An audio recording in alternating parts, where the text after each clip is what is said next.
ಮೆಂತ್ಯ ಸೊಪ್ಪಿನ ಪಲ್ಯಗೆ 1 ಕಟ್ಟಷ್ಟು ಮೆಂತ್ಯ ಸೊಪ್ಪನ್ನು ತೊಗೊಂಡಿದ್ದೀನಿ.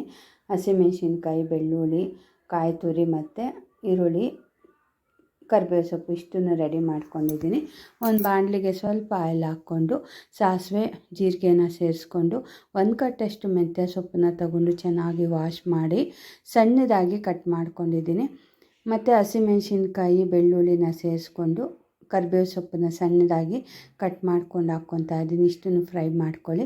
1-2 ಈರುಳ್ಳಿ ಸ್ವಲ್ಪ ಅಂದರೆ ಲೈಟಾಗಿ ಕಂದು ಬಣ್ಣ ಬರೋವರೆಗೂ ಫ್ರೈ ಮಾಡಿಕೊಂಡು ಕಟ್ ಮಾಡ್ಕೊಂಡಿರೋಂಥ ಮೆಂತ್ಯ ಸೊಪ್ಪನ್ನು ಸೇರಿಸ್ಕೊತಾ ಇದ್ದೀನಿ.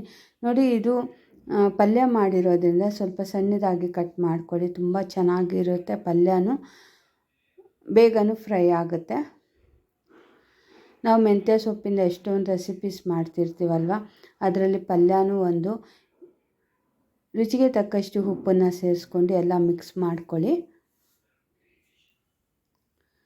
ನೋಡಿ, ಇದರಲ್ಲಿ ಸ್ವಲ್ಪ ಕಹಿ ಅಂಶ ಇರೋದ್ರಿಂದ ಚೆನ್ನಾಗಿ ಫ್ರೈ ಆದರೆ ತಿನ್ನೋಕ್ಕೂ ಸಹ ತುಂಬ ಚೆನ್ನಾಗಿರುತ್ತೆ.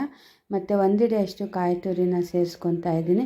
ಎಲ್ಲ ಮಿಕ್ಸ್ ಮಾಡ್ಕೊಂಡು ಇದು ಚಪಾತಿಗೂ ಚೆನ್ನಾಗಿರುತ್ತೆ, ಅನ್ನಕ್ಕೂ ಸಹ ತುಂಬಾ ಚೆನ್ನಾಗಿರುತ್ತೆ. ನೋಡಿ, ಈಗ ಮೆಂತ್ಯ ಸೊಪ್ಪಿನ ಪಲ್ಯ ರೆಡಿ ಆಯಿತು.